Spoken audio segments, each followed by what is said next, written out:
Rashtrawadi काँग्रेसमधल्या audio क्लिपची चर्चा जोरदार सुरू आहे. काय नेमकं सुरू आहे पक्षामध्ये, कारण ज्या पद्धतीनं हे सगळं प्रकरण समोर येतं? मी कोल्हापूरला आल्यानंतर आपल्या प्रसार माध्यमामध्ये मी पाहिलं, या ऑडिओ क्लिपची मला काही माहिती नाही.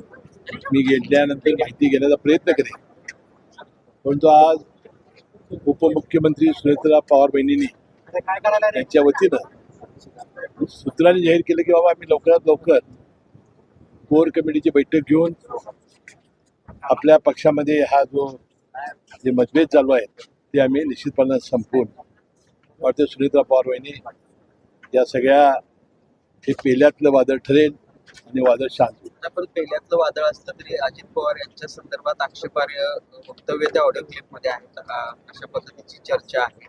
आपल्याच वरिष्ठ नेत्याबद्दल नाही, मी अजून काही ऐकून घेतलं नाही. मी उद्या समजून घेईन आणि त्यावर भाष्य करेन. रायगडचं पालकमंत्रीपद शिवसेनेकडे जाणार अशा प्रकारची चर्चा सुरू आहे. तटकरे साहेबांना शिवाय देण्यासाठी प्रयत्न केला. आता तटकरे साहेब आणि एकनाथ शिंदे साहेब यांच्या सातत्याने बैठका सुरू आहेत आणि मला वाटते म्हसळा नगरपालिकेचा जो नगराध्यक्ष निवडलेला होता त्याला राजीनामा देऊन तटकरे साहेबांना नगराध्यक्ष त्यांच्या मतदारसंघातला केलेला आणि उपाध्यक्ष हा शिवसेनेचा होणार आहे अशी मी बातमी ऐकलेली आहे. मला वाटते शिवसेना आणि राष्ट्रवादीचं रायगडमधील भांडण हे लवकरच संपेल आणि एकनाथ शिंदे साहेब आणि तटकरे साहेब यासाठी प्रयत्न करतात. या सगळे पक्षातले हे सगळं ऑडिओ क्लिपचं प्रकरण पाहता येणाऱ्या मंत्रिमंडळ विस्तारामध्ये आदित्य तटकरेंचं पद काढून घेतलं जाईल अशा पद्धतीचा एक दावा रोहित पवारांनी केला. आता रोहित पवारांचा आणि आमच्या पक्षाचा काही संबंध नाही.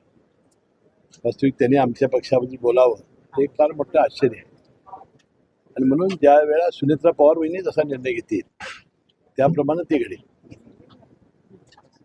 गोकुळच्या संदर्भात हे अजून गोकुळबद्दलचं जे मी भाष्य केलेलं आहे किंवा लवकरच निवडणुका लागतील आणि मला वाटतं ती आता वेळ लवकर आली. शिवाजी पाटील म्हणतात की गोकुळ मुक्त मुश्रीफ करू.